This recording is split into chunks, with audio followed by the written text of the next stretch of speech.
আসসালামু আলাইকুম। আশা রাখি আপনারা সবাই ভালো আছেন, আমিও ভালো আছি। আজকে আরেকটা নতুন ব্লগ নিয়ে আসলাম। সেটা হচ্ছে এখন হচ্ছে বিকেলবেলা, আমি বিকেল না 3:30 বাজে। এখন আমি মরিচের আচার বানাবো, ভাবলাম যে আপনাদের সাথে একটু শেয়ার করি। এই যে মরিচের আচার, এই যে দেখেন মরিচগুলো আমি পরিষ্কার বোটা ছাড়াই পরিষ্কার করে ধুয়ে ঝরাইতে দিছি। ঝরাইলে দেখা যায় পানির ভাবটা যাতে না থাকে, একদম পানি এই হয়ে গেছে। আর দুপুরের খাবার, এই যে আমি একটু চা বসাইছি। কিভাবে আমি মরিচের আচারটা বানাই আপনাদের সাথে আমি শেয়ার করব। মরিচগুলো একদম শুকিয়ে গেছে, এখন আমি এটাকে কেটে নিব।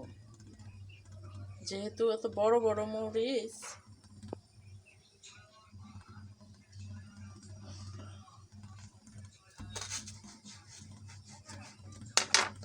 এরকম করে বুটা ছাড়াইয়ে ধুয়ে পরিষ্কার করে আমি এইগুলা সব, যেটা বড় আছে 3 পিস বা 2 পিস এরকম করে করবো। আমি এটার মধ্যে লাগবে হচ্ছে রসুন আরও লাগবে, কেবল করে রাখছি, কেটে রাখছি। তো মরিচের আচারটা কীভাবে বানাই আপনারা দেখবেন। আমি মরিচের আচার বানানোর জন্য চুলায় হাঁড়িটা বসে তেলও দিয়ে দিছি। এটা হচ্ছে আচার সবসময় আপনার দিয়ে বানাবেন, হচ্ছে সরিষার তেল দিয়ে। আমি এখানে 5 ফোড়ন দিয়ে দিছি, তেলটা বেশি লাগে। 5 ফোড়ন, এখানে আমি মরিচগুলা ঢেলে দিব। এই যে দেখেন মরিচ সব কেটে রাখছি। 5 ফোড়নটা আর একটু ভাজা হোক, এখন মরিচটা ছেড়ে দিই।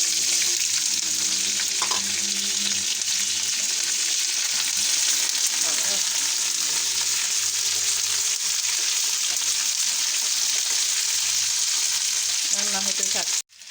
এখন আমি মরিচ কিছুটা নাড়াচাড়া করে আমি এখন রসুনের কোয়াগুলো দিয়ে দিব, আর সাথে একটু লবণ, পরিমাণ মতো লবণ দিয়ে দিব।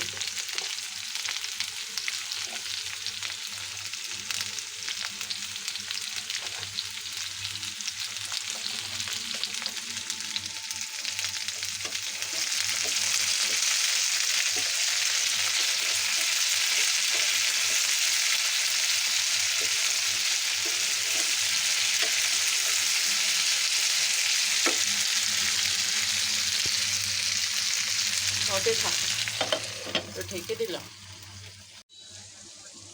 আমার আচার এখন আমি দিয়ে দেব হচ্ছে তেঁতুলের কাঠ। এই যে আমি তেঁতুলের কাঠ করে রাখছি, শুধু বিচিটা করেছি। আর দিয়ে দেব চিনি, পরিমাণ চিনি। আর দিয়ে দেব ভিনেগার, 1 কাপ পরিমাণ ভিনেগার দিয়ে দেব।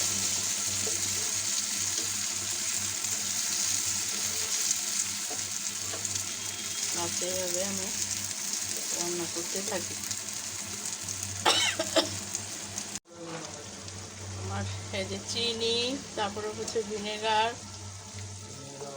তারপরে হচ্ছে টক, তেঁতুল, এটা সব দেওয়া হয়ে গেছে।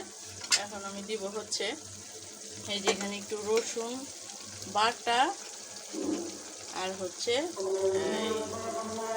সরিষা বাটা।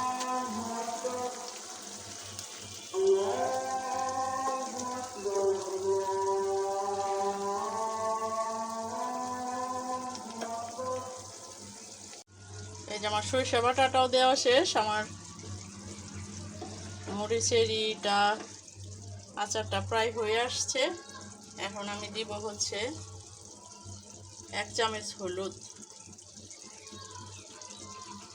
একটু ধনে গুঁড়া, আর দিব একটু মরিচের ফাঁকি। এই মরিচগুলা কিন্তু ঝাল না, আমি ঝাল ছাড়া মরিচ আচার করব। এত বড় বড় মরিচ কিন্তু ঝাল না। বাস আমি কিছুক্ষণ জাল করে আমার আচার নামিয়ে ফেলব। আমার মরিচের আচার হয়ে গেছে, ফাইন যে মরিচের আচার। এটার মধ্যে আমি আবার, এখন তো আমার সরিষার তেল সব শেষ নাই, কিন্তু আমি যখন সরিষার তেল এনে বয়মে ভরে কাঁচা সরিষার তেল দিয়ে রাখবো। দিলেও চলে, না দিলেও চলে, কিন্তু আমি দিয়ে রাখবো। মরিচের আচার যে এত স্বাদ, আপনারা যারা না খেয়েছেন তারা বুঝবেন। কারণ এটা যত মুছবে তত হচ্ছে স্বাদটা বেড়ে যাবে। আমি মরিচের গুঁড়া দিলাম এর জন্য, ওই যে মরিচগুলা ঝাল নাই, এগুলো মিষ্টি মিষ্টি মরিচ, সেজন্য একটু ঝাল। বাস হয়ে গেছে আমার মরিচের আচার। এখন আমি ঢেকে চুলাটা বন্ধ করে দিব। বাস তারপরে ঠান্ডা হওয়া পর্যন্ত আমি অপেক্ষা করব। আমার মরিচের যে আচারটা বানালাম, সেই মরিচের আচার তো এই যে বানানো শেষ। এখন একদম ঠান্ডা হয়ে গেছে। এখন আমি এটা কন্টেনারে ভরে রাখবো। বিসমিল্লাহ।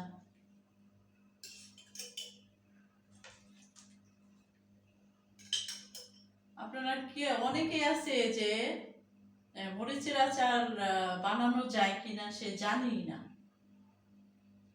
তো আশা রাখি আমার এইটা থেকে আপনারা উপকৃত হবেন, যে মরিচের আচার যে বানানো যায় এবং খেতে অনেক টেস্ট।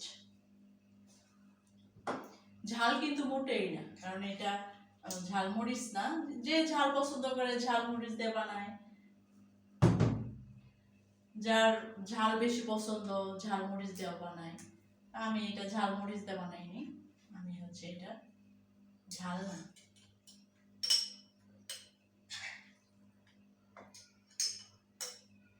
এইভাবে বানিয়ে সারা বছর আপনি খেতে পারবেন, যেহেতু আমি ভিনেগার দেওয়া আছে, নষ্ট হওয়ার সম্ভাবনাটা কম।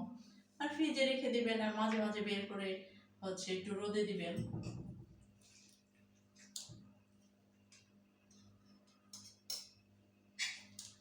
আর এটাতে আমি হচ্ছে সরিষার তেল এনে একদম ভরে রাখবো, তাই ভালো থাকবে আরো বেশি।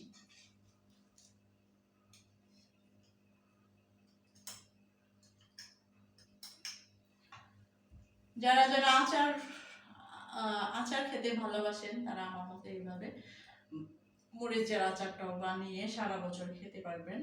কারণ এটা ভাত দিয়ে, খিচুড়ি দিয়ে, যেভাবে খেতে চান খুব ভালো লাগবে। বিসমিল্লাহ।